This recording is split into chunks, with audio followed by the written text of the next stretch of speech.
The great chamber of Orventhal Prime was built to hold thousands, and on this day it did. Representatives from 42 species filled the curved rows of seats that rose like steps around the central speaking platform. The ceiling above them was transparent, showing the cold stars outside the station. It was meant to remind everyone who sat here that they were small, that the universe was large, and that cooperation was the only sane choice. Today, that reminder meant nothing. Ambassador Lysae of the Valesi stood on the central platform. She was small, even by the standards of her own people. Her body was thin and pale, her skin carrying the faint shimmer that all Valesi had, like light trapped just beneath the surface. Her hands trembled as she held the edges of the speaking podium. She had traveled 9 days to reach this station. She had not slept for 3 of them. The Dravani hegemony placed a full military blockade around our homeworld 18 rotations ago, she said. Her voice was steady, but only because she had practiced these words 100 times on the journey here. 340 warships now surround Valesra. No supply vessels may enter, no civilian ships may leave. Our atmospheric generators require fuel shipments every 20 rotations. We have 6 rotations of fuel remaining. After that, the generators will fail, and our atmosphere will begin to collapse. Within 2 rotations of generator failure, the air on the surface will become toxic. Within 4, it will be unbreathable. She paused. She looked around the chamber. Hundreds of eyes and things that served as eyes looked back at her. Some with pity, some with nothing at all. We are not a military species, Lisi continued. We have no warships. We have no weapons. We refuse the Dravani demand for tribute because we believe that the Galactic Concord existed to protect species like ours from exactly this kind of aggression. We believed in the promise of this alliance. That promise is all we have. She took a breath that shook in her chest. I am asking you to honor it. Send ships. Break the blockade. Save my people. We have 6 days. The chamber was quiet for a long moment. Then the talking began, and Lysae felt something cold settle inside her chest, because she knew the sound of people who had already made up their minds. The Karathi spoke first. Their representative was a tall, armored figure named Vorath Ken, and he spoke with the careful, measured tone that the Karathi used when they were about to say no. The Karathi Dominion has deep sympathy for the Valesi people, Vorath Ken said. However, a military intervention against the Dravani hegemony would constitute a direct act of war. The Dravani maintain a fleet of over 9,000 vessels across their territory. The Karathi Dominion has concluded that the strategic risk of intervention outweighs the potential benefit. We recommend continued diplomatic engagement. Diplomatic engagement. Lisi had heard those words before. They meant letters, strongly worded letters that the Dravani would use to clean their boots. The Orvan spoke next. They were a species of mathematicians, and their representative, a thin creature with 6 eyes, presented the situation as an equation. The cost of military intervention, measured in ships, lives, and economic disruption, was placed on one side. The value of the Valesi homeworld, measured in strategic importance, resource output, and population, was placed on the other. The equation did not balance. The Orvan Calculation Bureau considers the losses acceptable within projected galactic stability models, the representative said, as if it were discussing the weather. Acceptable losses. Lysae gripped the podium harder. Her people were an acceptable loss. The Thessic Collective, a hive mind species that controlled a significant portion of the Concord's trade routes, simply abstained. Their representative sat motionless and said nothing. This was, in its own way, the cruelest response of all. The Thessic were powerful enough to end the blockade with a single trade embargo against the Dravani, and they chose silence instead. One by one, the other species followed. Some expressed sympathy, some expressed regret.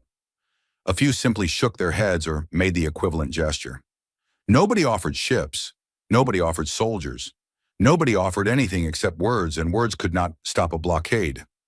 Lysae stood on the platform and watched her world die in real time, killed not by the Dravani, but by the indifference of every species in this room.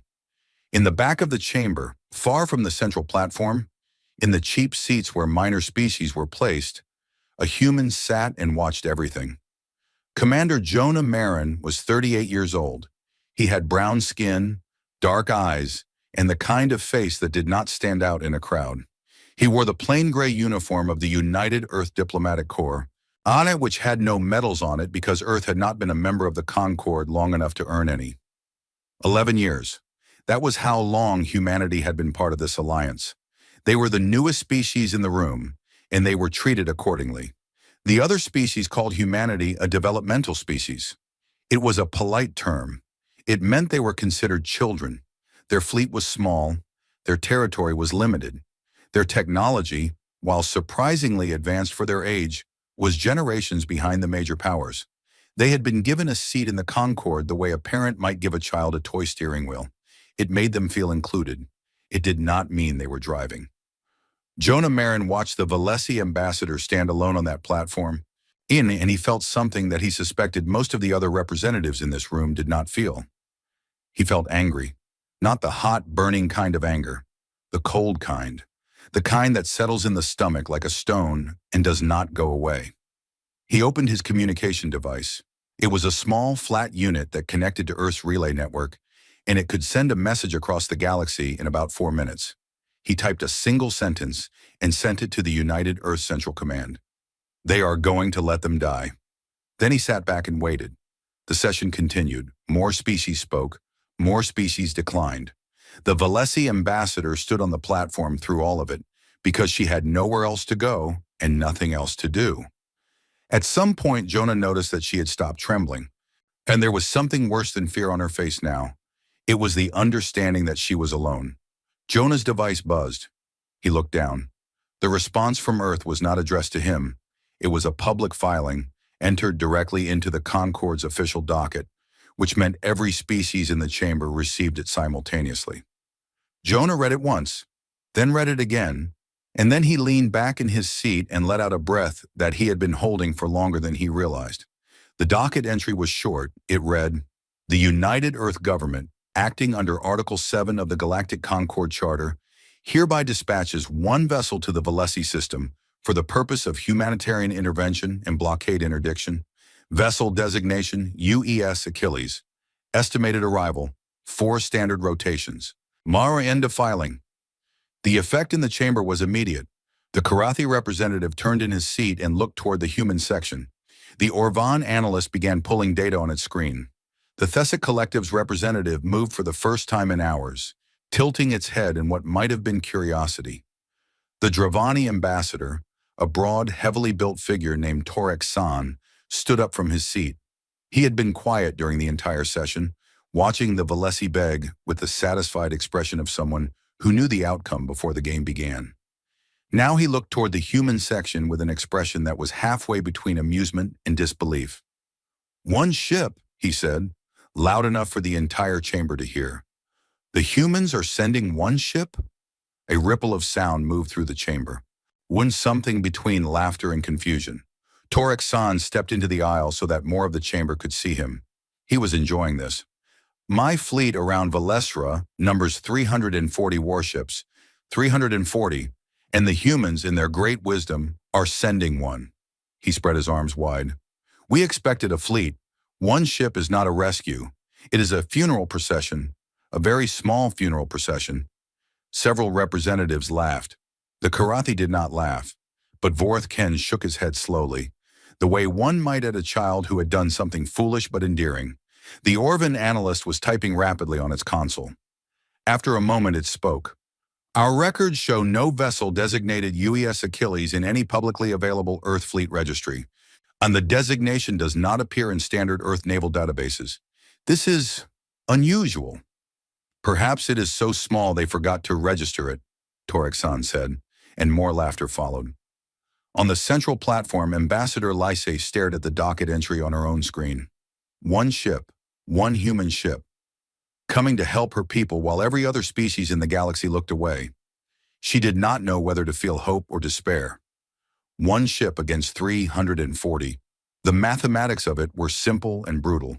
She looked toward the human section. Commander Marin met her eyes. He gave her a small nod. It was not a nod that said everything would be fine. It was a nod that said, "We are coming." After the session ended, the representatives filed out through the broad corridors of Orventhal Prime.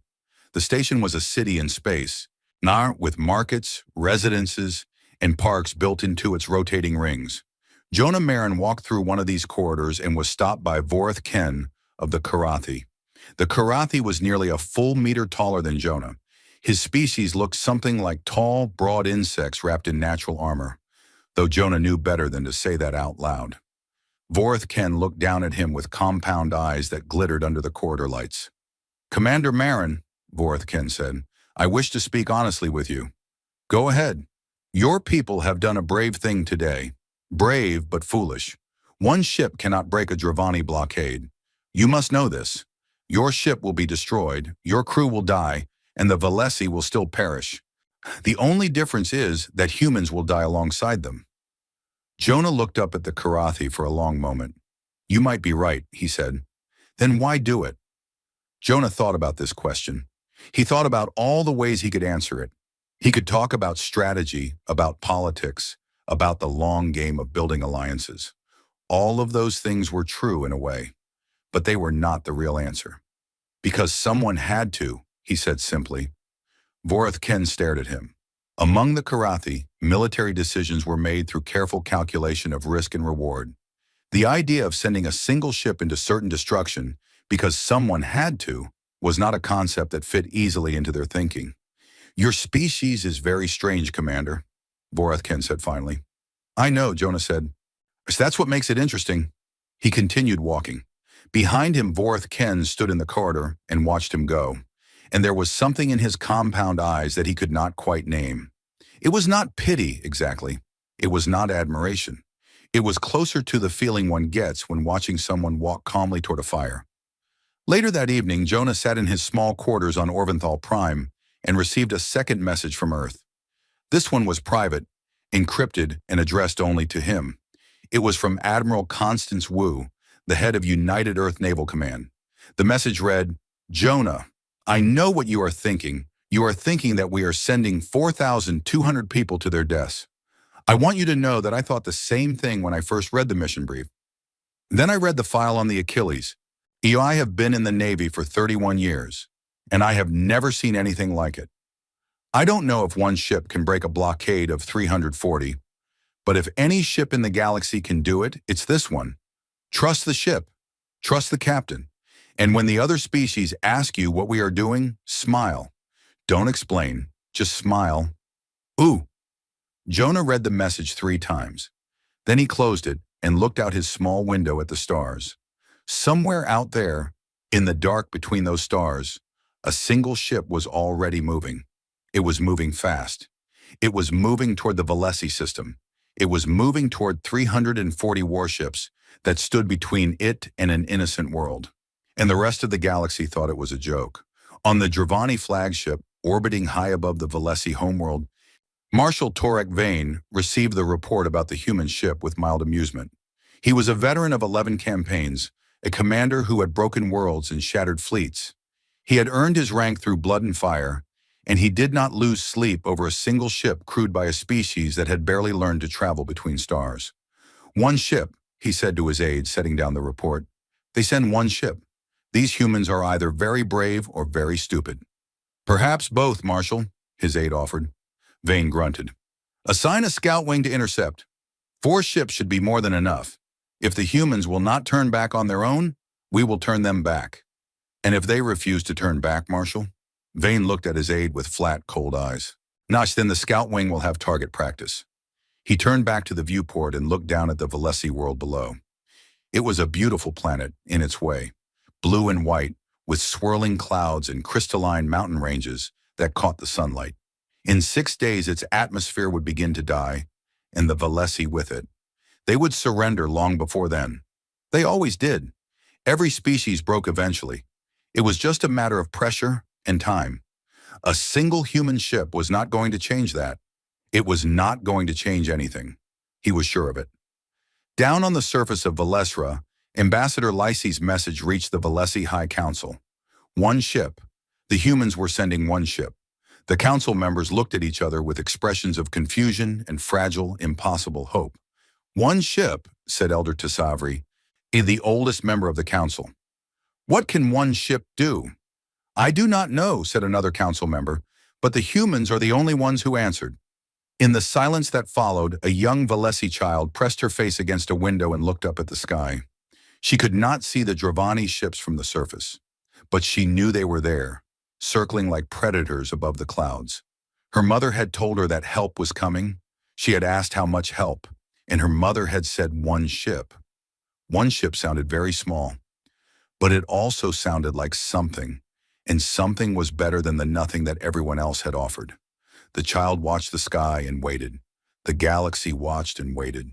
And somewhere in the dark, getting closer with every passing second, the UES Achilles burned through the void like a fist made of steel and fury, carrying 4,200 human beings who had volunteered to fly into the teeth of an empire for people they had never met. Because someone had to. The first thing that anyone noticed about the UES Achilles was that it was ugly. This was not a matter of opinion. It was a fact that even the humans who built it would freely admit. In a galaxy where warships were designed with sweeping curves, balanced proportions, and elegant symmetry, the Achilles looked like it had been built by someone who hated the very concept of beauty. It was dense, asymmetric, and brutal. Its hull was a dark, unpolished gray that absorbed light rather than reflecting it. It had no decorative markings, no flowing lines, no concessions to aesthetics of any kind. It looked less like a ship and more like a weapon that someone had bolted engines onto. The Karathi built warships that looked like blades. The Dravani built warships that looked like armored fists. The Orvan built warships that looked like mathematical proofs given physical form. Humanity built the Achilles and it looked like a promise of violence. Captain Ria Vasquez stood on the bridge of this ugly, magnificent ship and watched the stars streak past on the main display. She was 44 years old with black hair cut short, brown skin, and eyes that had the flat, calm quality of someone who had seen enough to know that panic was a luxury she could not afford. She had a thin scar on her left jaw from a training accident 12 years ago, and she never had it removed because she believed that scars were reminders. And reminders were useful. She had commanded 3 ships before the Achilles, a patrol corvette, a light cruiser, and a destroyer escort. Each one had been a step up. The Achilles was not a step up. It was a leap into something else entirely. When she had first walked its corridors 3 years ago, during the final construction phase, she had felt something that she could only describe as respect. Not for the people who built it, though they deserved it, for the ship itself. It felt alive in a way that her previous commands had not. It felt like it was waiting for something. Now it was moving toward that something at a speed that would make most galactic navigators nervous. "Time to the Valesi system," Vasquez said. "3 rotations, 14 hours, Captain," said Lieutenant Commander David Park, her executive officer. He was a thin man with steady hands and a voice that never rose above a conversational tone, even when things were falling apart around him. Vasquez had chosen him specifically for that quality. "We are currently exceeding standard transit speed by a factor of 1.7. Engine status? Green across the board. Chief Okafor says the drives are running like they are happy to finally stretch their legs." Vasquez almost smiled at that. Chief Engineer Adeze Okafor treated the Achilles engines the way some people treated their children, with fierce love, constant worry, and absolute refusal to let anyone else touch them without permission. "Good," Vasquez said. "Assemble the senior staff in the briefing room. Full mission brief in 30 minutes. The briefing room of the Achilles was a plain, a gray space with a large table in the center and a holographic display built into its surface. 12 officers sat around it. Vasquez stood at the head and activated the display. The Valesi system appeared in blue light above the table, with 340 red markers arranged in 3 concentric rings around the planet Valesra. "This is what we are flying into," Vasquez said. 340 Dravani warships in a standard 3-layer blockade formation. Outer ring is their light screening force. Cruisers, destroyers, fast attack ships. Their job is to detect and intercept anything coming in. Second ring is their main battle line. Heavy cruisers, battleships, and their carrier group. Third ring, closest to the planet, is their siege line. These are the ships with the weapons pointed at the surface. If the Valesi try anything, these are the ships that will shoot. She let the image rotate slowly so everyone could see the full picture. "We are one ship," she continued, I will not insult your intelligence by pretending that those numbers are not a problem. They are. But numbers are not the only thing that matters in a fight, and this ship was built for exactly this kind of situation. She tapped the display, and the image of the Dravani fleet was replaced by a detailed diagram of the Achilles itself. The officers looked at it with the quiet pride of people who knew their ship well, but never got tired of seeing what it could do. For those of you who are new to this crew, let me explain what you are serving on, Vasquez said. The UES Achilles is the first and currently only siege-class dreadnought in the United Earth Navy. It was designed and built under Project Midnight, a black tier development program that began 14 years ago, 3 years before humanity even joined the Galactic Concord. She paused to let that sink in. The Concord thinks we are a developmental species. They think we have a small fleet of mid-range warships and a handful of patrol ships. They are correct. That is our public fleet. The Achilles is not part of our public fleet. The Achilles was built in a classified shipyard in the asteroid belt behind Jupiter. And until 48 hours ago, no species outside of humanity knew it existed. Lieutenant Commander Park spoke up. Captain, if I may, the question on everyone's mind is going to be the same one. One ship against 340. What makes us think we can do this? Vasquez nodded. She had expected the question, and she respected Park for asking it directly rather than letting it sit unspoken. The answer is doctrine, she said. Every other navy in the galaxy is built on the same basic principle. Ships fight in fleets. You win battles by having more ships, or better positioning. The major powers build their navies around fleet engagements, because that is how wars between large powers are fought. She brought up a new image on the display. It was a simple text document titled Doctrine Singular Force Projection. Humanity looked at the galaxy and asked a different question, Vasquez said. Not how do we win a fleet battle. We asked, what if we cannot bring a fleet? What if we are alone? What if we have to fight everyone at once with nothing but what we brought with us? The Achilles is the answer to that question. It is not a fleet ship, it is a fleet replacement. She began walking through the ship's systems, and with each one she described, the room grew a little quieter. The hull was not standard armor. It was an adaptive composite that contained billions of microscopic sensors and reactive elements. When struck by a weapon, the hull analyzed the energy type, frequency, and impact pattern, and then physically restructured itself at the point of impact to better resist that specific type of damage. The more you shot at it, the harder it became to hurt. No two impacts would do the same amount of damage, because the hull learned from each one. The weapons were extensive. The Achilles carried more firepower than most species put on an entire battle group. Beam arrays, missile batteries, point defense networks, and close-range plasma projectors lined its hull like teeth. But the centerpiece was the spinal mount kinetic accelerator, a weapon that ran the entire length of the ship's central axis. The crew called it the Fist of God, and the name was not an exaggeration. It accelerated a dense projectile to a significant fraction of light speed and fired it in a straight line. The impact energy was measured in numbers that made weapons engineers go quiet and stare at their calculations for a long time. Then there were the drones. The Achilles carried 4,000 autonomous strike craft in internal bays. They were small, fast, and vicious, each one carrying enough weaponry to threaten a ship many times its size. They operated independently or in swarms, and they were controlled by the ship's central AI. That AI was called Phalanx. Vasquez brought up the AI status display on the holographic table. Unlike most ship systems, which were represented by green status indicators, Phalanx was represented by a slowly pulsing blue circle. It looked almost like a heartbeat. Phalanx is not a standard ship AI, Vasquez said.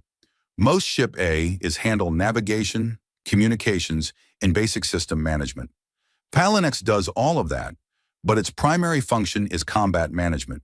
It processes tactical information in what the engineers call combat time, which means it thinks and reacts at a speed that is functionally instantaneous by human standards.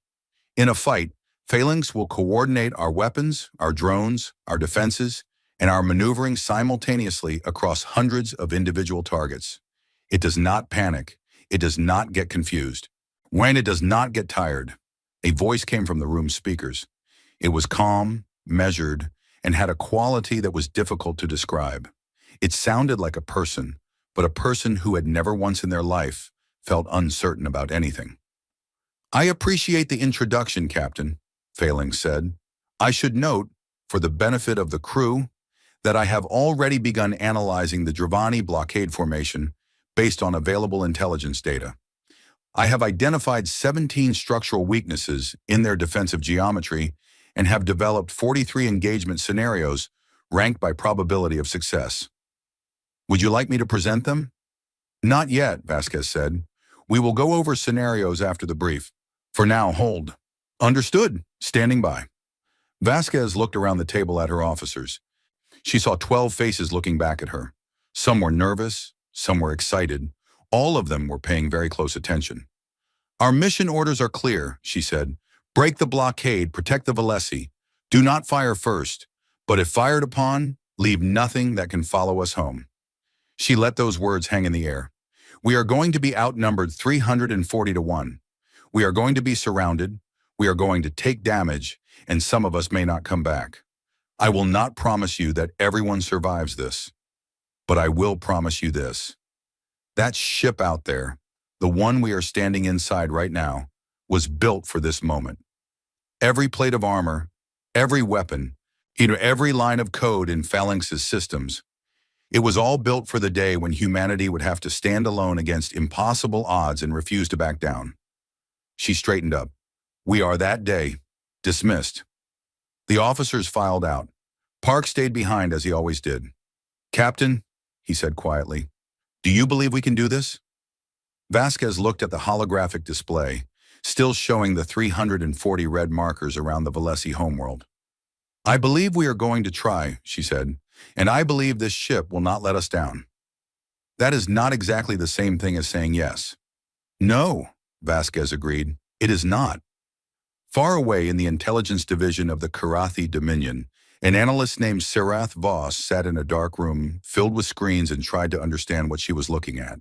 Sarath was very good at her job. She had been tracking human military development for 6 years, and she had assembled a detailed picture of their navy. Every ship class, every base, every patrol route. The humans were not particularly secretive, at least not compared to some species. Their fleet was modest, their technology was respectable but not remarkable, and their strategic position in the galaxy was minor.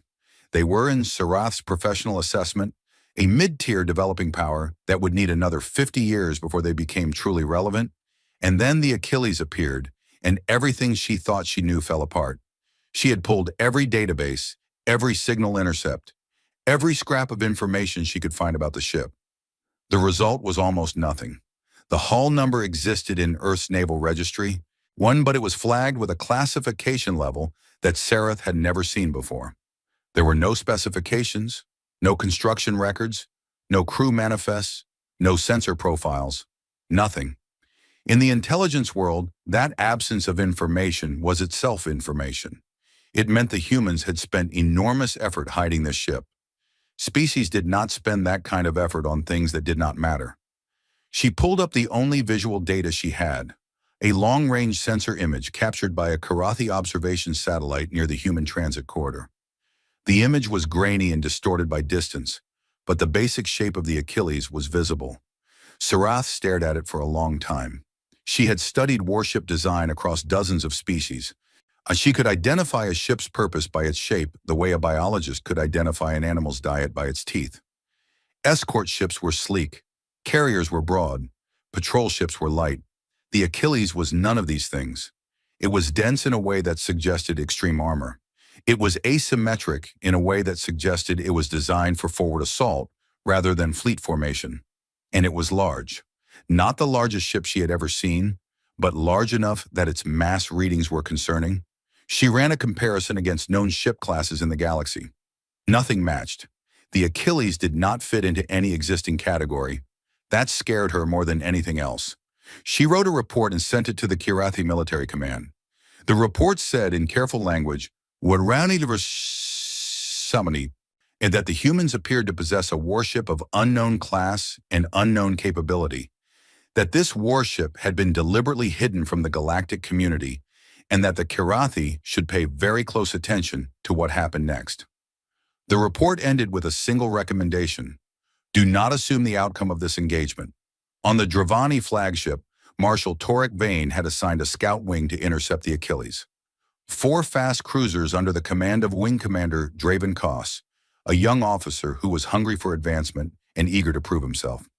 Vane had chosen him because the task was simple: intercept one ship, order it to turn around, and destroy it if it refused. It did not require experience, it barely required attention. Koss took his 4 ships and positioned them along the Achilles' projected transit path. They dropped out of faster-than-light travel and waited in the dark between stars. 4 Dravani cruisers, each one carrying enough firepower to level a small city. More than enough for one ship. The Achilles appeared on their sensors 30 minutes later. It dropped out of transit at the edge of the system, decelerating with a burst of energy that was, Koss noted, unusually large for a single vessel. He opened a communication channel. Unidentified human vessel. This is Wing Commander Draven Koss of the Dravani Hegemony. You are approaching a restricted military zone. You will reverse course immediately or be engaged with lethal force. You have 60 seconds to comply. He leaned back in his chair and waited. He expected the human ship to either turn around or begin transmitting panicked diplomatic protests.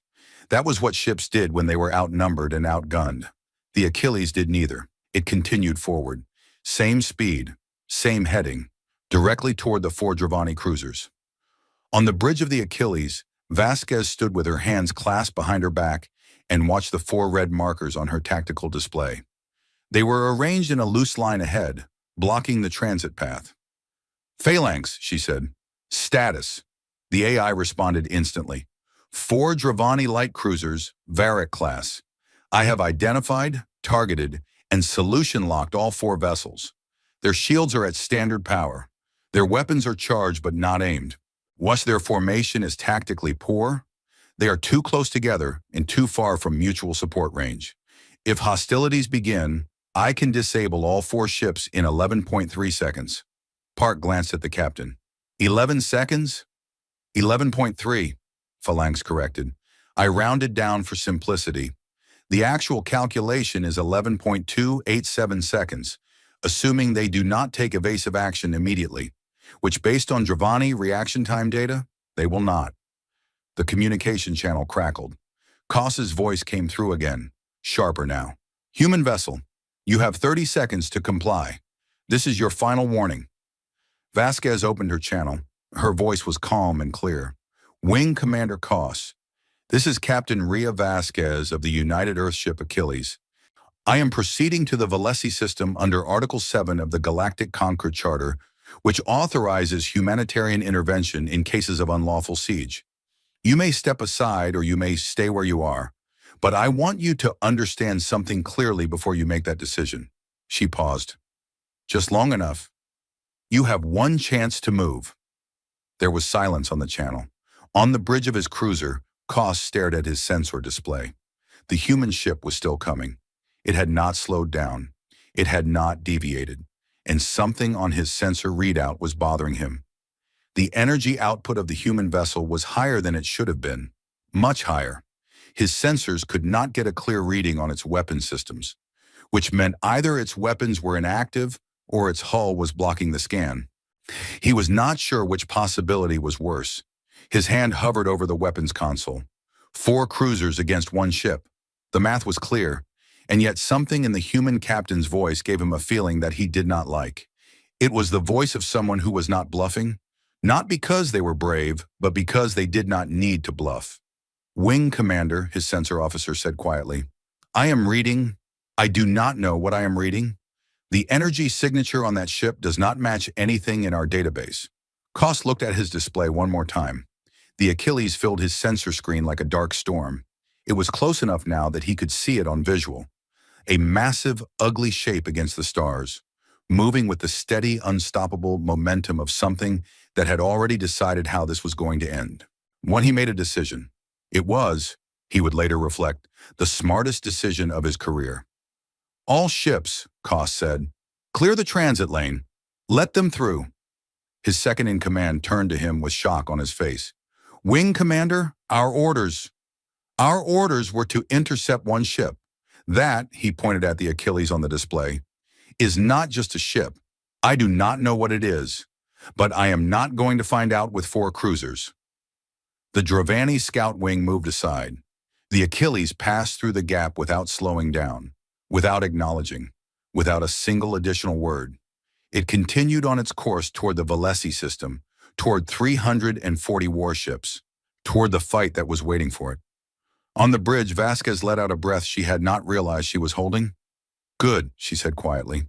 That was the easy part. Captain, Failing said, I should note that Wing Commander Koss displayed an unusual level of tactical awareness for a junior Dravani officer.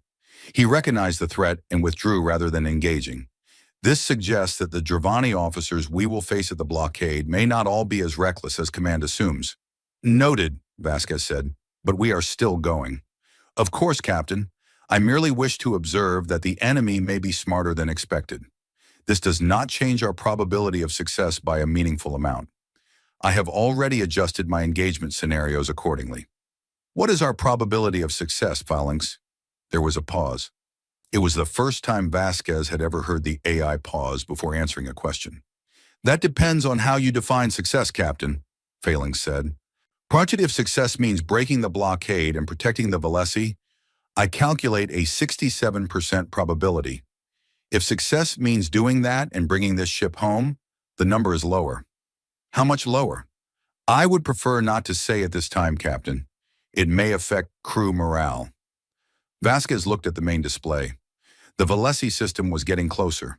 The red markers of the Dravani fleet were getting brighter. Fair enough, she said. Let's go save a world. The Achilles burned onward through the dark, and the galaxy held its breath. The Achilles dropped out of faster-than-light travel at the edge of the Valesi system, and every sensor in the Dravani blockade fleet lit up at once. 340 warships, they hung in the blackness of space around the planet Valesra like a cage made of metal and fire. The outer ring was the widest, a loose net of fast cruisers and destroyer screens spread across millions of kilometers of space. The second ring was tighter, packed with heavy cruisers, battleships, and the fleet's carrier group. The third ring, closest to the planet, was the siege line. The ships with their weapons aimed downward, ready to burn the surface if the Valesi stepped out of line. It was, by any standard, an overwhelming display of military power. The kind of force that made species surrender before the first shot was fired. The kind of force that said, you have already lost, and the only question is how much you want to suffer before you accept it. Into this cage of steel and fury came one ship, which the Achilles decelerated with a flare of energy that the Dravani sensors read as a small sun appearing at the edge of their detection range. It came to a relative stop and hung there, alone, in the vast emptiness between the system's outer planets and the blockade formation, a single dark shape against the stars. On the bridge of the Dravani flagship, Marshal Torek Vane stood before the main display and looked at the lone contact with an expression that was close to amusement. He was a large man, even by Dravani standards, with heavy shoulders and a face that carried the marks of a dozen campaigns. His uniform was decorated with the campaign ribbons of 11 victories, each one representing a species that had tried to resist the hegemony and failed. So, Vane said, the humans actually came. Yes, on Marshal, his tactical officer confirmed.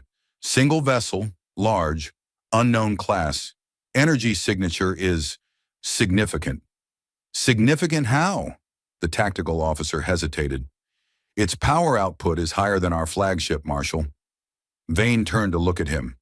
One ship has a higher power output than the largest warship in this fleet? Yes, Marshal. Considerably higher. Vane was quiet for a moment. Then he turned back to the display. He was not the kind of man who was easily unsettled, but he filed that information away in the part of his mind that kept track of things that did not fit the expected pattern. Still, one ship. Whatever its power output, it was one ship against 340. The mathematics of war were not complicated. Mass and numbers won battles. They always had. They always would. Well, he opened a system-wide broadcast channel. This would be heard by every ship in his fleet, by the Valesi on the surface, and by the Galactic Concord observers who he knew were monitoring from long range.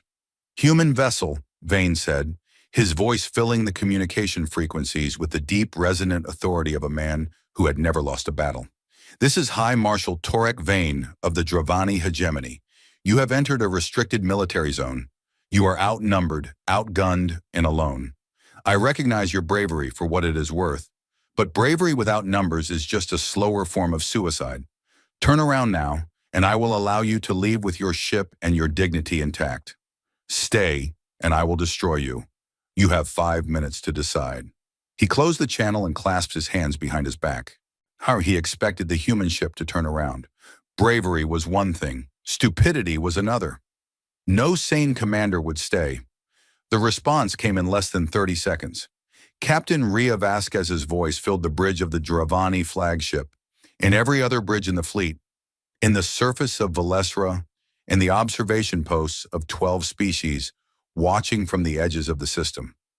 Her voice was calm. Not the calm of someone who was afraid and hiding it. The calm of someone who had made peace with what was about to happen and had decided to move forward anyway. "Marshal Vane, I am Captain Ria Vasquez of the United Earthship Achilles. I am here to inform you that the blockade of the Valesi homeworld is over. You may withdraw your ships with honor, and no blood will be shed, or you may stay. And you will learn why humanity only needed to send one ship." She paused. When she spoke again, her voice carried an edge that had not been there before. "The choice is yours, but I want you to understand that it is a choice you will only get to make once. Choose carefully." On the Dravani flagship, the silence that followed was heavy. Vane's officers looked at each other. A few of them looked uncomfortable. Most of them looked angry. The Dravani were not a species that responded well to being told what to do by anyone, least of all by a single ship from a species they considered barely worth noticing. Vane's jaw tightened. He had offered mercy. The humans had thrown it back in his face. "Outer ring," he said. "Engage!" 80 warships surged forward. They came from every direction, closing the distance between the outer screening ring and the Achilles in a coordinated rush. Cruisers and destroyers, fast and well-armed, each one carrying enough firepower to reduce a small moon to rubble. They fanned out as they closed in, forming a sphere of death around the lone human ship. And when they reached weapons range, they opened fire. The first volley hit the Achilles like a storm. Beam weapons, plasma bolts, kinetic rounds, and guided missiles converged on the single target from 80 different angles. The space around the Achilles turned white with the light of impacts. Energy splashed across its hull. Explosions bloomed against its surface. From a distance, it looked like the ship was being consumed by fire. On the bridges of every Dravani ship in the outer ring, the weapon officers waited for the kill confirmation. They expected the human ship to break apart, to vent atmosphere, to die the way every ship died when hit by that much concentrated firepower. The fire cleared. The Achilles was still there. It had not moved. It had not tried to dodge or evade. It had simply taken the full force of 80 warships firing at once and remained where it was, hanging in space like a dark monument to stubbornness. On its hull, the adaptive armor was doing what it had been designed to do. Each impact was analyzed in microseconds. Energy type, frequency, intensity, angle. Every variable was measured, processed, and fed into the hull's restructuring algorithms. The billions of reactive elements in the armor shifted, hardened, and reorganized themselves. Where the first volley had scorched and pitted the hull, the second volley did less. When the third volley did less than that, the Dravani were shooting at a ship that was learning from their fire, and they did not know it yet. On the bridge of the Achilles, the world was noise and motion. The ship shuddered with each impact. Status displays flickered. Warning indicators flashed yellow and orange across the tactical screens. "Hull integrity at 93%, Phalanx reported, its voice unchanged by the chaos around it. "Adaptive plating is responding well.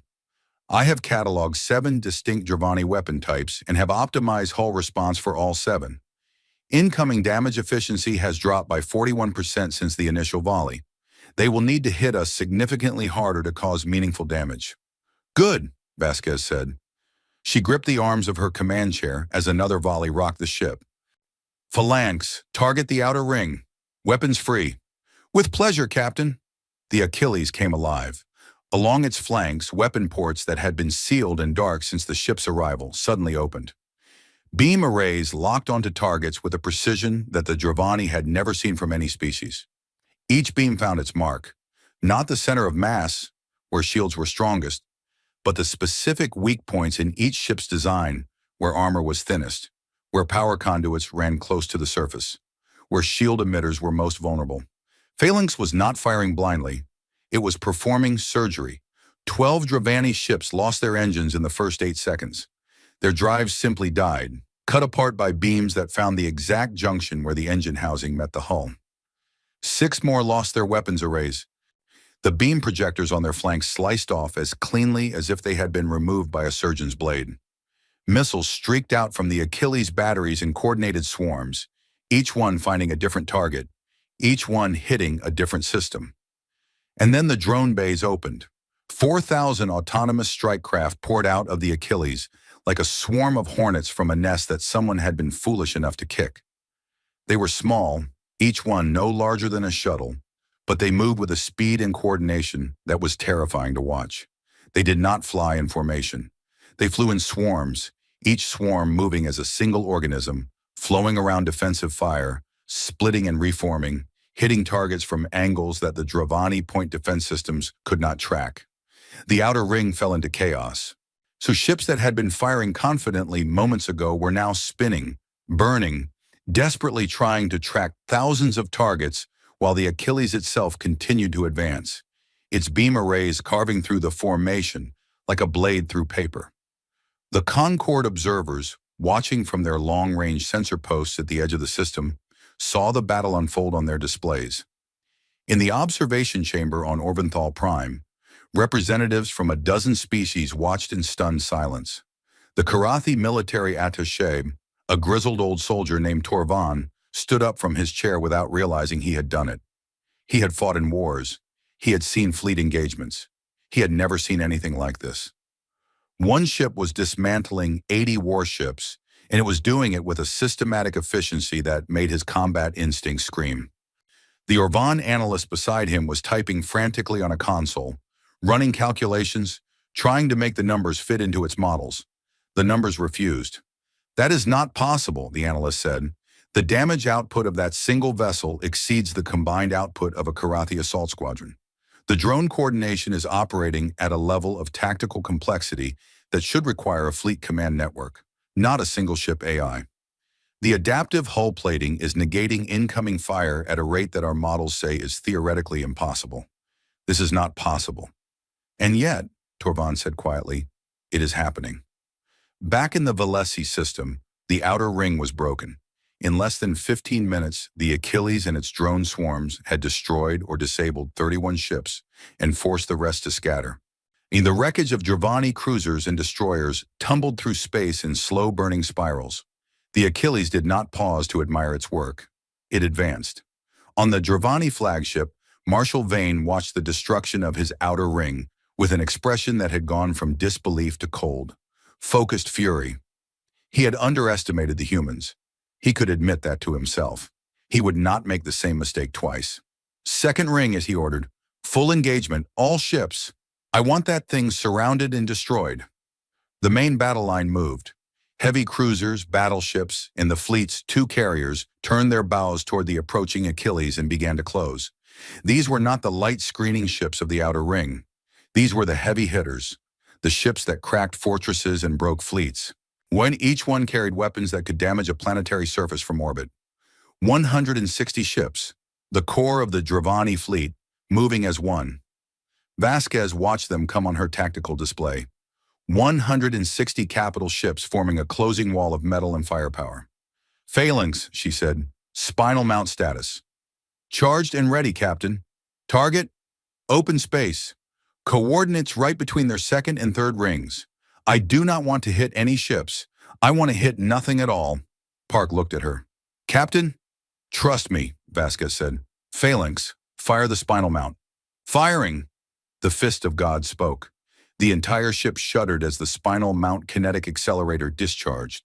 a projectile roughly the size of a ground car, made from the densest material human engineering could produce.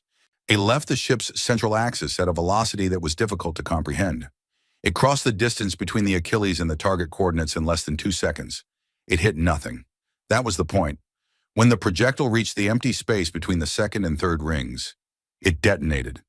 Not in an explosion of fire and heat, but in a release of kinetic energy so massive that it created a shock wave in the fabric of space itself. The wave expanded outward at tremendous speed, and when it hit the Dravani ships, it did not damage them. It moved them. Capital ships weighing millions of tons were physically shoved aside. The carefully maintained formation geometry of the blockade shattered like glass. Ships that had been precisely positioned to create overlapping fields of fire were suddenly tumbling, and their engines firing desperately to regain orientation, their formations broken. The gap between the second and third rings, which had been a wall of coordinated firepower, was now a chaotic mess of displaced ships trying to find their positions. Vasquez pointed at the gap. "Through there, full speed."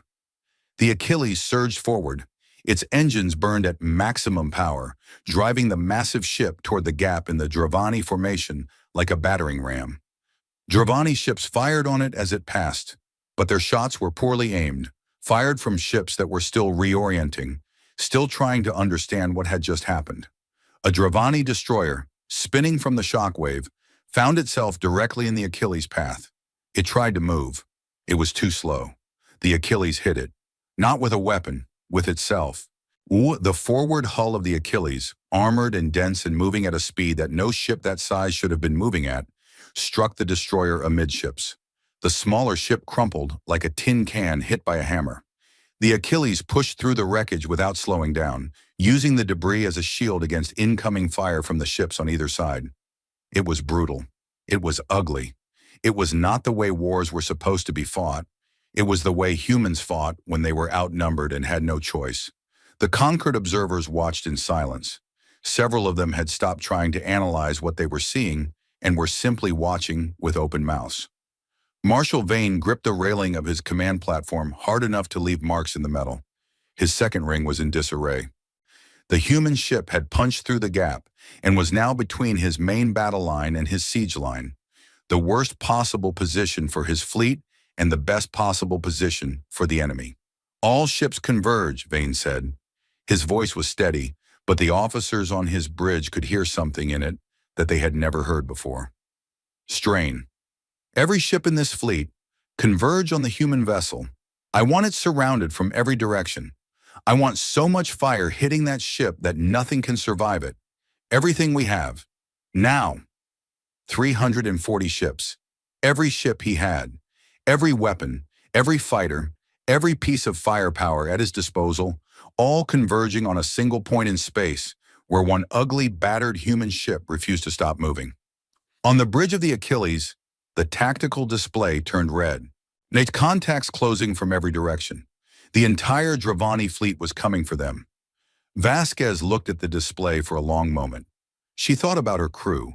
She thought about the Velesi on the surface below, their atmospheric generators counting down toward failure. She thought about the Concorde, watching from safety, having chosen to do nothing. She thought about Earth, billions of people who would not know the outcome of this fight for hours, who had sent their ship and their people into the dark because it was the right thing to do. She took a breath. "Phalanx," she said, and her voice carried the weight of everything she had just thought about. "Protocol Thermopylae." The AI was quiet for exactly 1/2 of 1 second. When it spoke, there was something in its synthetic voice that had not been there before, something that sounded almost like anticipation. "With pleasure, Captain." And the Achilles began to change. Every system on the ship shifted simultaneously. The engines surged past their rated limits, pouring power into the drive systems at a level that the safety protocols would have prevented if those protocols had not just been overridden. The weapons charged to maximum and beyond, capacitors screaming with energy that they were not designed to hold for long.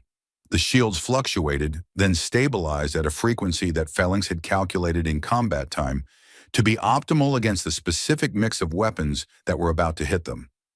The adaptive hull plating accelerated its processing, restructuring faster and faster, trying to stay ahead of the storm that was about to break over them. The crew felt it. Everyone on the ship felt it. The deck plates vibrated. The lights flickered and then burned brighter than normal. The air itself seemed to hum with energy. It felt like the ship was waking up, like it had been holding back, and now it was not. In engineering, Chief Okafor watched her readouts climb past every red line she had ever been taught to respect. Her hands moved across her console, feeding power, balancing loads, keeping the ship from tearing itself apart through sheer excess of force. "Captain," she said over the comm, "if we hold Protocol Thermopylae for more than 40 minutes, this ship will start taking structural damage that I cannot repair in the field. After 60 minutes, I cannot guarantee hull integrity." "Understood, Chief," Vasquez said. "Right, we will not need 60 minutes." The Dravani fleet closed in from every direction, and the sky above Valesra burned with the light of 340 warships converging on a single point. And at that single point, the Achilles waited for them, humming with power, its weapons hot, its hull shifting and adapting, its 4,000 drones reforming into attack swarms, and its AI thinking at the speed of war. One ship against everything. This was what it was built for. The Battle of Valesra lasted 38 minutes. It felt like a lifetime. When the full Dravani fleet converged on the Achilles, it did so with the kind of overwhelming force that was supposed to end battles before they began. 340 warships closing from every direction, their weapons hot, their shields at maximum, their captains hungry for the kill. From the outside, from the sensor screens of the Concord observers and the long-range telescopes of a dozen species, it looked like the end. The human ship was a single point of light surrounded by a closing sphere of fire. It should have been over in minutes. It was not over in minutes. Protocol Thermopylae was not a battle plan. It was a state of being. It pushed the Achilles past its limits and into a place that the engineers who designed it had called in their technical documents sustained operational excess. The crew had a simpler name for it. They called it the Red because when Protocol Thermopylae was active, every status display on the ship turned red. Not red as in danger. Red as in everything is running hotter, faster, and harder than it was ever meant to run. And the only question is whether the ship breaks the enemy before it breaks itself. The Achilles moved like nothing its size should have been able to move. The overclocked engines gave it an acceleration that made the Dravani targeting computer struggle. They had been programmed to predict the movement of capital ships, which moved slowly and ponderously. The Achilles did not move slowly. It cut through the converging fleet like a blade, changing direction with sudden, violent bursts of thrust that left streaks of superheated exhaust across the battlefield. Phalanx was the heart of it. The AI processed the battlefield at a speed that no organic mind could match. It saw every ship, every weapon, every missile, every drone, and every piece of debris simultaneously, and it made decisions about all of them in fractions of a second. It fired the Achilles beam arrays at targets that the human crew could not even see yet, hitting ships that were still turning to bring their weapons to bear. It launched missiles in patterns so complex that the Dravani point defense systems could not calculate interception solutions fast enough. It directed the drone swarms with a precision that made them seem less like machines and more like extensions of a single vast mind. And it prioritized. That was the crucial thing. Vasquez's orders had been clear. Break the blockade, protect the Valesi. Not destroy the fleet, not commit genocide. Break the blockade. Phalanx understood the difference, and it applied that understanding to every shot it fired. Engines, weapons, shield emitters, communications arrays. Phalanx targeted the systems that made ships dangerous, not the systems that kept crews alive. A Dravani battleship that lost its engines was no longer a threat. A cruiser that lost its weapons could not fight. A destroyer that lost its shields would withdraw rather than risk destruction. Ship after ship was crippled, disabled, rendered combat ineffective, and left to drift while the Achilles moved on to the next target. It was surgical, it was methodical, and it was relentless. In the first 10 minutes, the Achilles disabled 26 ships and destroyed 11 others that had positioned themselves too aggressively to allow for precision targeting. The drone swarms added another 15 disabled contacts. The Dravani formation, which had been a closing sphere of coordinated firepower, began to develop gaps as ships fell out of the fight, but the Dravani were not helpless. They were a species that had fought wars for centuries. They adapted. After the initial shock, the Dravani captains began to coordinate.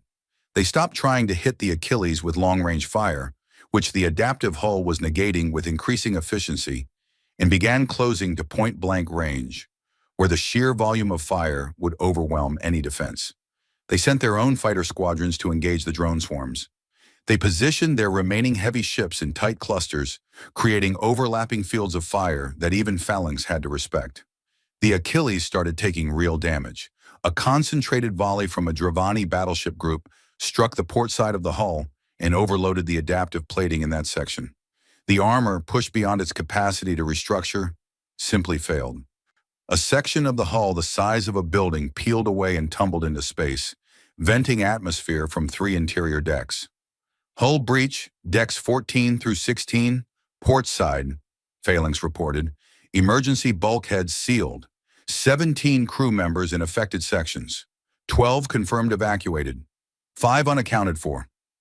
Vasquez's hands tightened on her chair. 5 people. 5 of her people, possibly dead, possibly trapped in sealed compartments with no air. She pushed the thought down. She would mourn later. Right now she had a battle to fight. Redistribute hull plating to compensate, she ordered. Phalanx, adjust defensive priorities. Keep that side away from concentrated fire. Already done, Captain. And I have rotated our orientation to present the strongest remaining hull sections to the densest enemy formations. The battle continued. The Achilles pushed deeper into the Dravani fleet, heading for the siege line around Valesra. Every meter of progress was paid for in damage. A missile swarm overwhelmed the point defense on the starboard quarter and detonated against the hull, destroying a drone bay and the 600 autonomous craft still inside it. A Dravani destroyer rammed the Achilles forward section in a suicide attack, crumpling its own hull against the human ship's armor and taking a chunk of plating with it.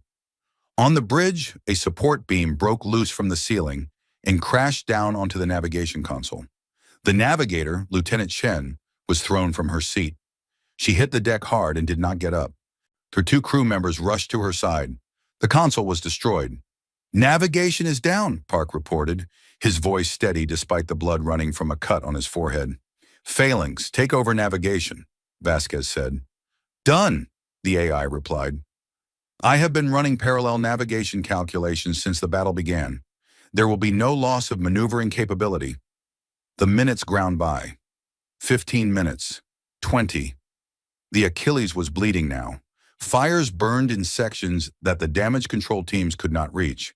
The spinal mount kinetic accelerator had been fired 4 more times, each shot cracking the formation of the fleet. But the barrel housing was showing stress fractures from the overclocking. Chief Okafor reported that the next firing might fuse the weapon permanently.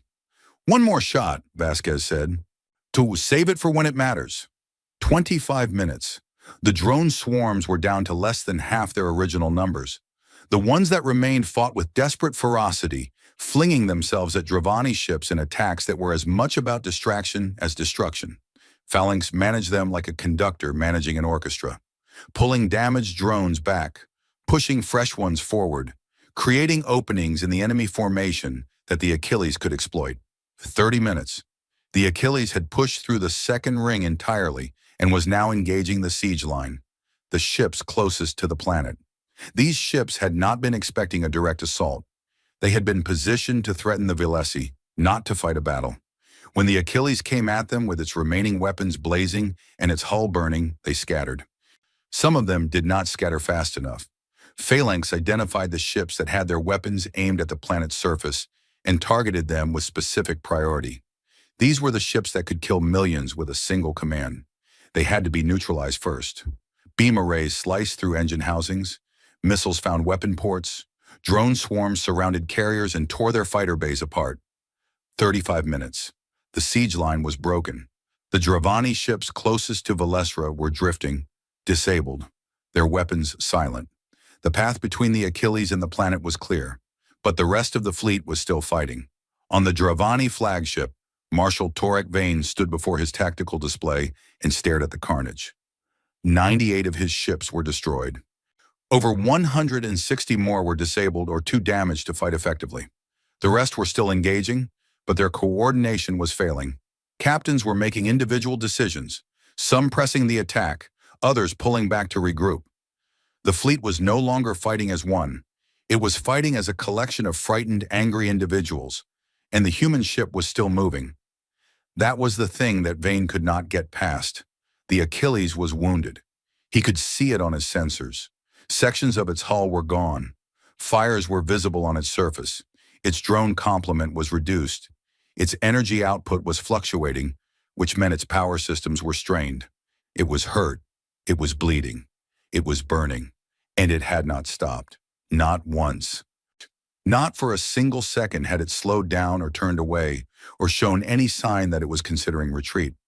It just kept coming, kept fighting, kept pushing forward, as if stopping was simply not something it was capable of doing.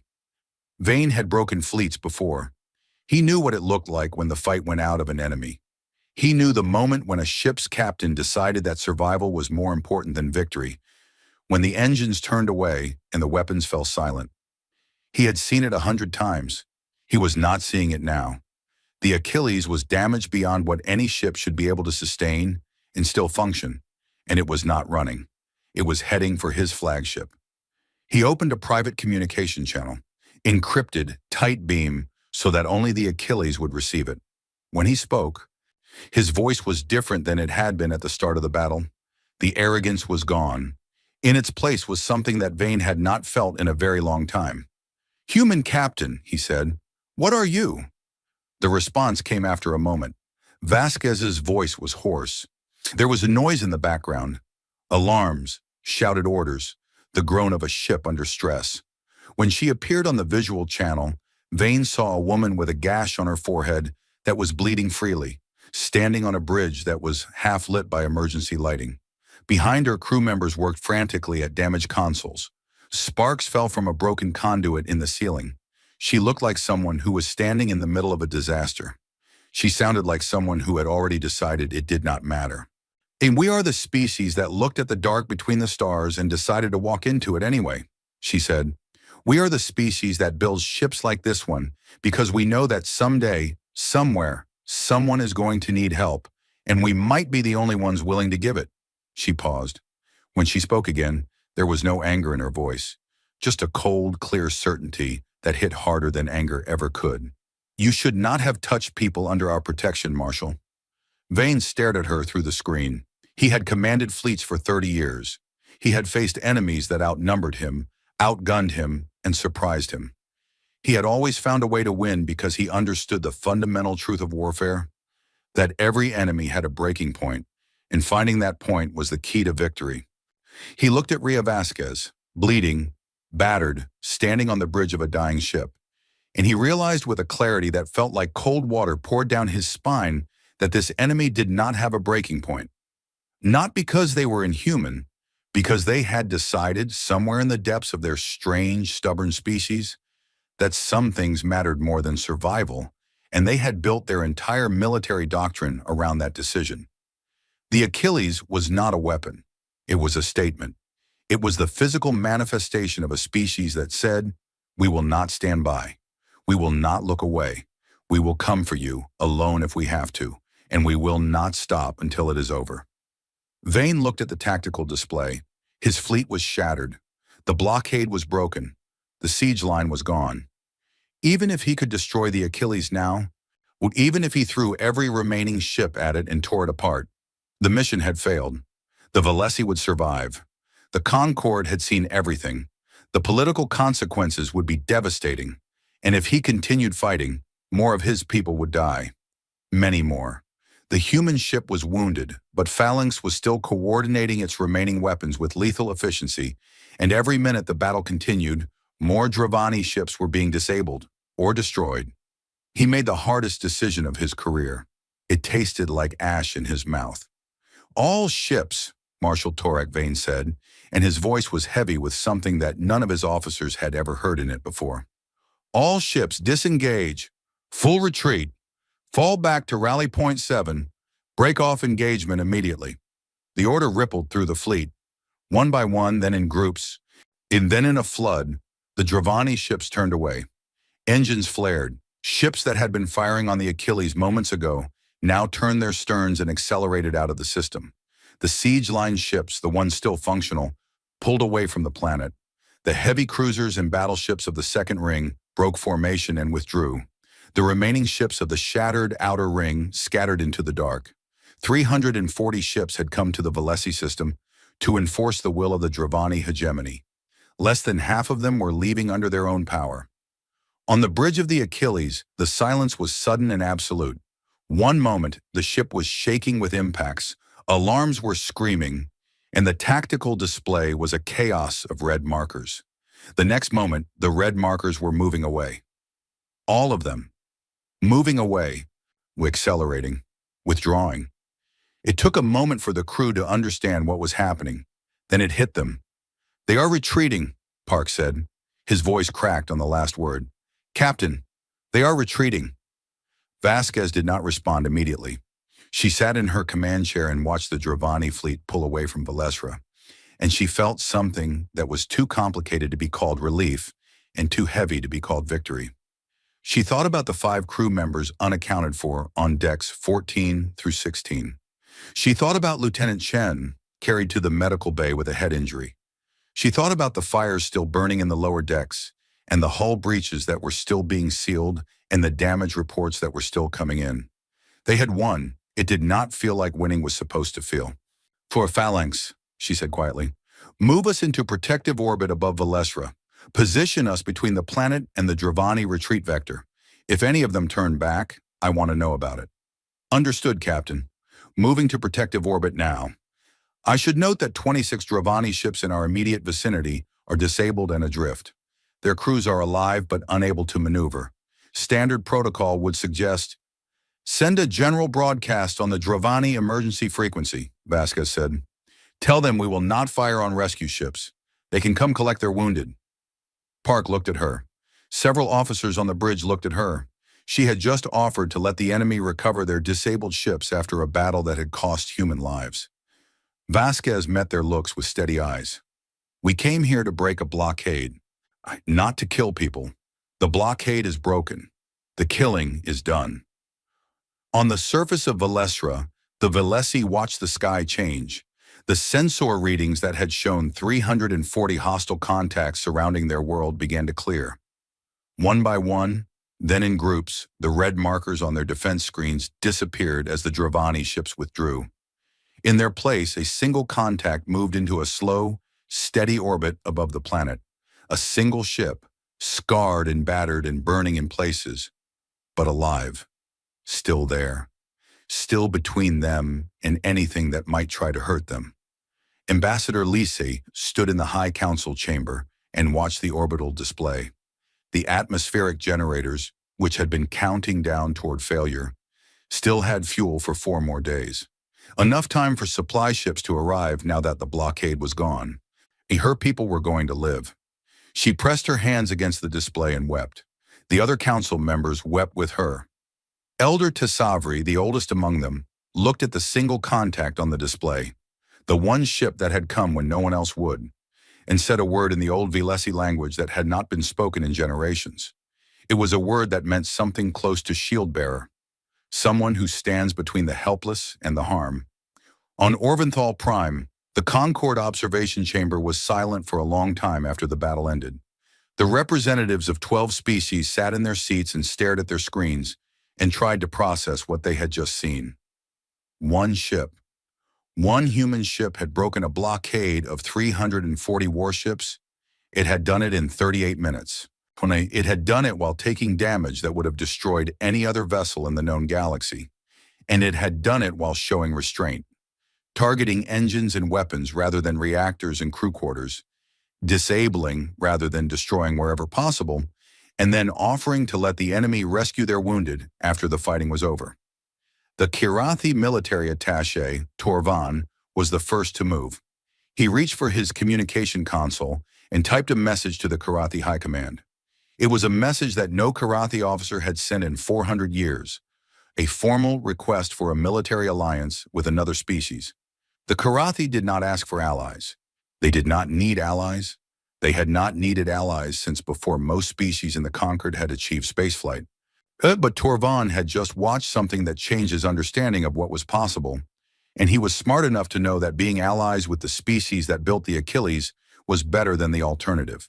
The Orvan analyst sat beside him, still staring at its data. It had run the numbers 17 times. Each time, the result was the same. The performance of the Achilles exceeded every model the Orvan had for what a single ship could do. The models were not wrong. The data was not wrong. The Orvan's understanding of the universe had simply been incomplete. It turned to the Thesic representative, who had been silent and motionless throughout the entire battle. "This changes everything," the analyst said. The Thesic representative, for the first time in the entire crisis, spoke. "Yes," it said. It does." The analyst looked back at its data one more time. Then, in a quiet voice meant for no one in particular, it said the thing that everyone in the room was thinking. The thing that would be repeated in 100 languages across 1,000 worlds in the days to come. They sent one ship because one ship was a warning. If they had sent a fleet, it would have been a declaration. The words hung in the air like smoke. Nobody disagreed. In orbit above Valesra, the Achilles turned slowly in the starlight, its scarred hull catching the glow of the Valesi sun. Fires still burned in its wounded sections. Repair crews worked in the blackness of space, sealing breaches, welding plates, pulling debris from the hull. Inside, the medical bays were full. Damage control teams fought fires and repaired systems that had been pushed past their breaking point. Captain Vasquez walked the corridors of her ship and looked at her crew. They were exhausted. Many were wounded. Some were missing. The count was still coming in, but she knew that not everyone had survived. She stopped at a viewport and looked down at the planet below. It was beautiful, blue and white, with crystal mountains that caught the light. It was alive. It was going to stay alive. That mattered. That had to matter enough. She pressed her hand against the viewport and whispered a number. 31. That was how many crew members the Achilles had lost. 31 people who had come to save a world and would not be going home. She would remember every name. She would make sure the galaxy remembered why they died. Well, the UES Achilles came home on a Tuesday. It limped through the Sol system at a fraction of its normal speed, its engines running on reduced power, its hull patched with emergency plating that looked like bandages on a wounded animal. Sections of its outer armor were simply gone, stripped away by Dravani fire, and replaced with temporary seals that glowed faintly with the blue light of emergency force fields. Scorch marks ran along its flanks in long, dark streaks. One of its drone bays was a blackened crater. The spinal mount kinetic accelerator was fused shut, its barrel housing warped from the stress of overuse. It was the most beautiful thing anyone in the solar system had ever seen. They came out to meet it. Thousands of ships, civilian transports, private yachts, commercial freighters, orbital shuttles. Why, even a few fishing boats from the lunar colonies that had no business being in deep space but had come anyway. They formed a corridor of light and metal that stretched from the outer marker buoy to Earth's orbital dock, and as the Achilles passed between them, they turned on every light they had. Running lights, cabin lights, headlights, signal lamps. The corridor blazed like a highway made of stars. Inside the civilian ships, people pressed against viewports and stared at the Achilles as it passed. Some of them cheered, some of them cried. Many of them held up handwritten signs that the crew of the Achilles could not possibly read from that distance, but it did not matter. The gesture was the thing. "Welcome home. Thank you. You are not forgotten." The news drones swarmed around the ship like insects, their cameras broadcasting every angle to every screen on Earth and every human colony in the solar system. The images they captured would become some of the most famous photographs in human history. The battered hull of the Achilles, scarred and burned and broken in places, moving slowly through a sea of civilian lights, coming home from the fight that changed everything. Captain Ria Vasquez stood on the outer hull for the arrival. This was an old naval tradition that had been carried from the oceans of Earth to the darkness of space. the captain standing on the deck as the ship entered port. She wore her full-dress uniform, pressed and clean, a sharp contrast to the damaged hull beneath her boots. The magnetic clamps in her boots held her to the surface as the ship moved. And the thin energy field of her suit kept her alive in the vacuum. She stood at attention and saluted. Not the civilian fleet, not the cameras, not the cheering crowds watching on their screens back on Earth. She saluted the 31 crew members who were not standing beside her, the 31 who had gone to save a world and had given everything they had, including their lives. Their names were displayed on the Achilles main communication screen, visible to every ship in the corridor, scrolling slowly in white text against a black background. Ensign Maria Torres, Petty Officer 2nd Class James Wukong, Lieutenant Sarah Osei, Chief Warrant Officer Pavel Morozov. The names went on. 31 names. 31 people who would never see Earth again. The corridor of civilian ships went quiet as the names scrolled past. The cheering stopped. The lights stayed on, but the voices fell silent. It was, for a moment, a corridor of mourning as much as a corridor of welcome. And that was exactly right, because you could not separate the two. The victory and the cost, the pride and the grief. They were the same thing. The Achilles docked at Earth's primary orbital station, and the crew disembarked into the arms of their families, their friends, and a world that could not stop saying thank you. 3 months passed. The galaxy changed. At the Galactic Concord, the session that reconvened to discuss the aftermath of the Valesi crisis was very different from the one that had preceded it. The same species sat in the same seats in the same great chamber on Orventhal Prime, but the atmosphere was unrecognizable. The casual condescension that the major powers had once directed at humanity was gone, replaced by something more complicated. Respect, certainly, but also wariness, and in some cases, fear. Humanity's file in the Concord database had been updated. The old designation, developmental species, had been quietly removed. In its place was a new classification that had been created specifically for them, because no existing category fit. The new designation was Apex Singular Threat. The definition, written by a committee of military analysts from 6 species, was precise and clinical. A species possessing the capability to deploy a single asset that constitutes a strategic-level threat to established military powers. The definition was accurate. It was also, several species noted privately, terrifying, because it did not say, the Achilles constitutes a strategic-level threat. It said a single asset. 1. The implication was clear. If the humans could build one ship like the Achilles, they could build more. And the fact that they had kept it secret for years, that no one in the galaxy had known it existed until the moment it was needed, raised a question that made intelligence agencies across the galaxy very uncomfortable. What else were the humans hiding? Commander Jonah Marin addressed the Concord for the first time as a full representative, not a junior liaison. Earth had been elevated to a senior seat, a position that normally required decades of membership and significant political maneuvering. Humanity had earned it in 38 minutes. Jonah stood on the central platform where Ambassador Lee Say had stood 3 months ago, and begging for help. He looked out at the same chamber, the same curved rows of seats, the same representatives who had voted to let the Valesi die. He had prepared a speech. He had revised it 11 times. In the end, he threw out the prepared version and spoke from memory, because what he wanted to say was too important to read from a screen. 11 years ago, Jonah said, humanity joined this Concord because we believed in collective security. We believed that the purpose of this alliance was to protect the species within it, to stand together against aggression, and to ensure that no people would be left to face destruction alone. He paused. The chamber was very quiet. 3 months ago, we watched every species in this chamber vote to let an innocent world die. We sat in this room and listened to calculations about acceptable losses. We heard strategic assessments that concluded the Valesi were not worth saving. We watched the most powerful civilizations in the galaxy look at a helpless people and decide that helping them was too expensive, too risky, too inconvenient. His voice did not rise. It did not need to. So we sent one ship. We sent one ship because that is what it took. Because we looked at the situation and decided that if no one else was willing to do the right thing, we would do it ourselves, even if it cost us everything.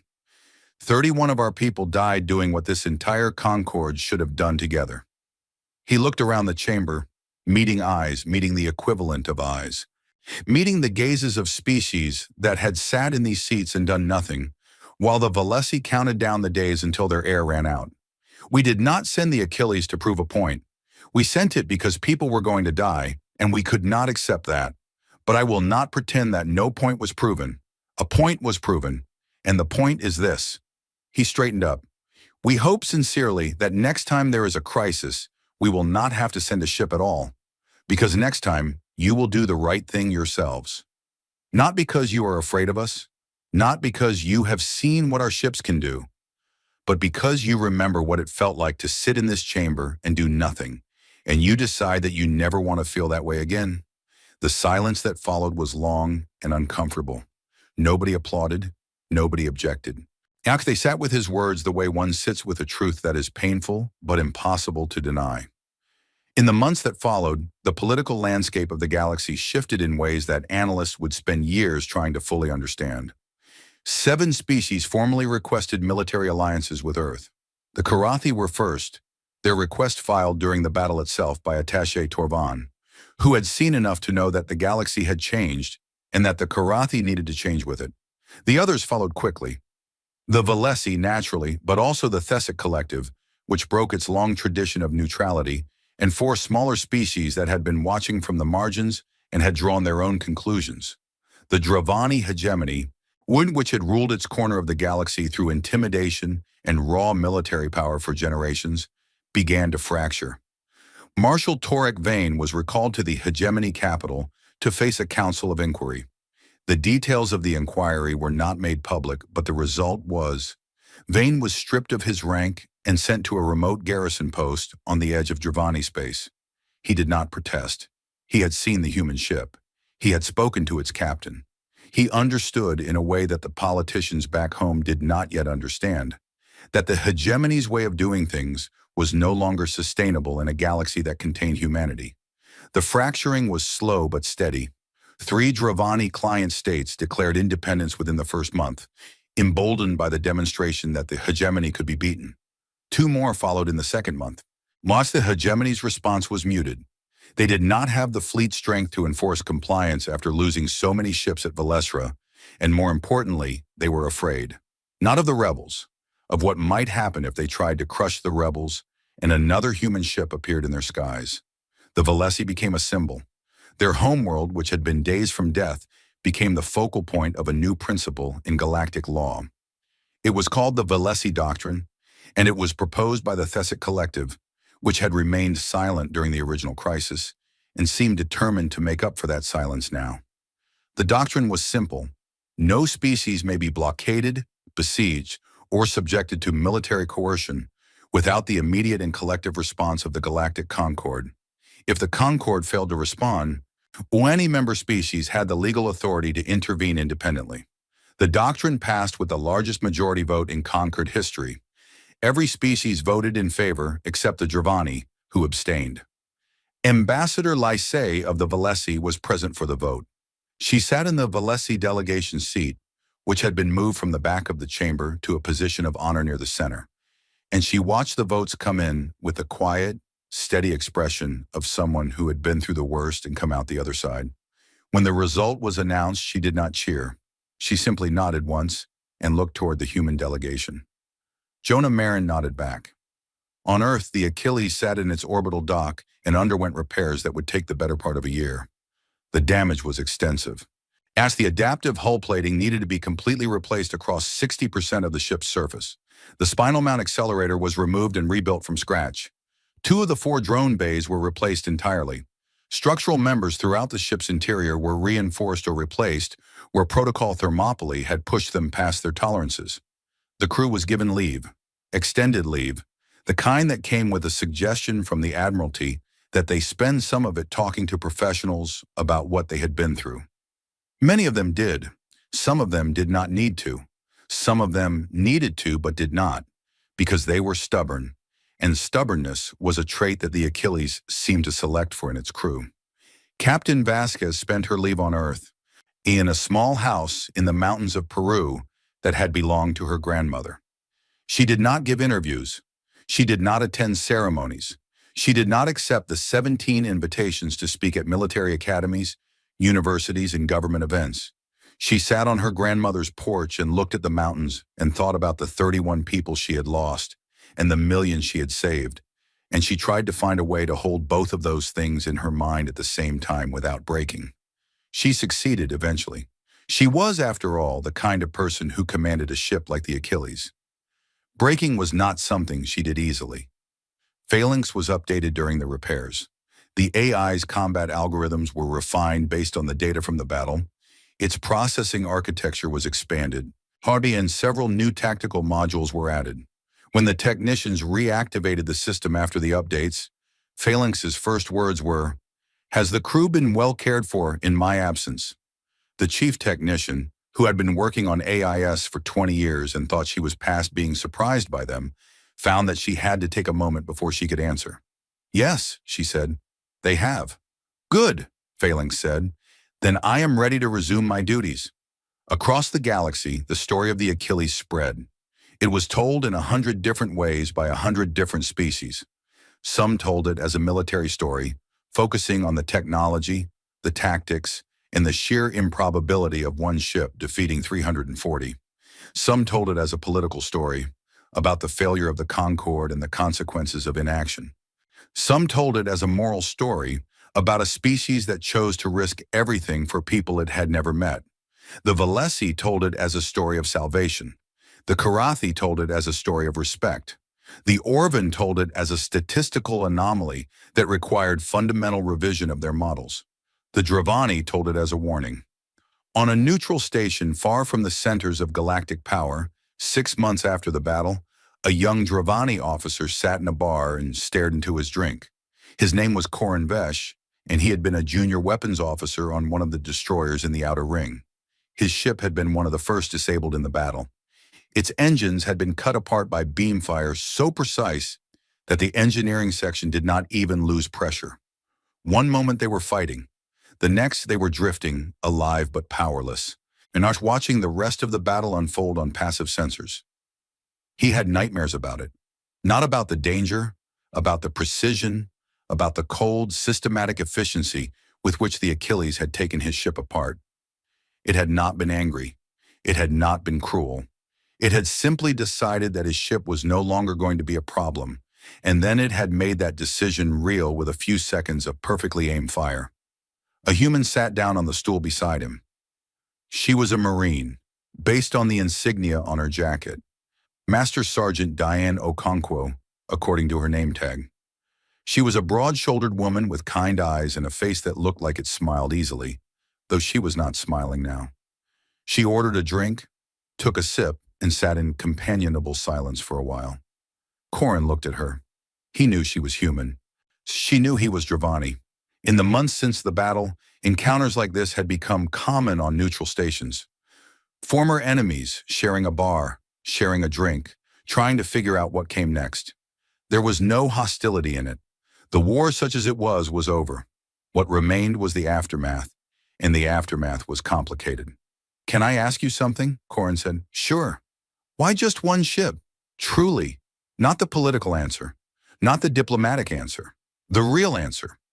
Why did your people send one ship against our entire fleet instead of bringing everything you had?" Diane took a drink. She set the glass down and looked at him with those kind, steady eyes. "Because sending a fleet says we want to win," she said. "Sending one ship says we do not even need to try." She paused and then added, more quietly, "And that is the part that keeps you up at night, is it not?" Koran stared at his drink for a long time. The bar was noisy around them. Laughter, music, the clinking of glasses. But in the small space between the two of them, there was only silence and the weight of a truth that he had been carrying since the battle and could not put down. "Yes," he said, "it is." Diane nodded. She did not gloat. She did not press the point. She simply sat beside a former enemy and drank her drink and let the silence be what it was. After a while, Koran spoke again. "Your ship, the Achilles, It could have destroyed us. All of us. It targeted engines and weapons instead. It offered to let our rescue ships collect our wounded. Why? Diane looked at him. Because we were not there to destroy you. We were there to stop you. And there is a difference. Most species do not seem to understand that, but we do. You stop the threat. You do not burn the world. That is not who we are. Karan thought about that for a long time. Then he finished his drink, set the glass down, and stood up. I think, he said carefully, that my people made a very large mistake when they decided to test yours. Diane almost smiled. I think you might be right. He nodded to her and walked away. She watched him go, then turned back to the bar and ordered another drink.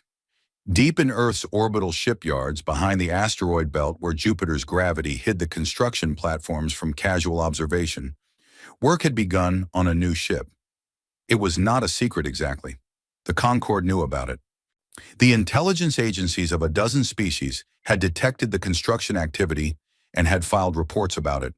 But their reports contained very little detail because the shipyard security was extraordinary and the humans were very good at keeping things hidden when they wanted to. The ship's designation was UES Marathon. It was Siege class. Hull number 2. The Marathon was not a copy of the Achilles. It was an evolution. Every lesson learned from the Battle of Valesra was being incorporated into its design. The adaptive hull plating was faster, able to restructure in half the time. The spinal mount was reinforced to sustain repeated firings without structural damage. The drone bays were larger, the engines were more powerful. And the AI core was built on an expanded architecture that would make the Marathon's version of Phalanx even faster and more capable than the original. The construction crews worked around the clock. They were volunteers, every one of them. There was a waiting list to work on the Marathon that stretched for months. People wanted to be part of it. They wanted to help build the next chapter of the story that the Achilles had started. In the Concorde's intelligence networks, a routine surveillance system detected the construction activity and generated an automated report. The report was flagged, categorized, and distributed to the intelligence agencies of every major species. It contained a single line of data that, despite its brevity, caused a remarkable amount of quiet concern across the galaxy. When the line read, "Humanity is building another one." In her office at the Karathi Intelligence Division, analyst Sarath Voss read the report and added it to her growing file on human military capabilities. The file had grown considerably since the battle.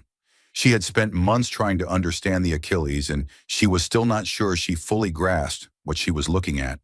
The humans had hidden the most powerful warship in the galaxy inside an asteroid belt for years, and nobody had noticed. Now they were building a second one, and they were not even trying to hide it. She sat back in her chair and thought about what that meant. Hiding the first ship made sense. It was a surprise, a secret weapon, held in reserve until the moment it was needed. But building the second one openly, that was different. That was not a secret. And that was a message. The message was the Achilles was not unique. It was not a miracle. It was not a one-time thing. It was the beginning. Sarath added a note to her file. It said, "Recommend continued alliance with Earth. Recommend not testing their resolve again. Recommend not giving them a reason to build a third one." She closed the file and looked out her window at the stars.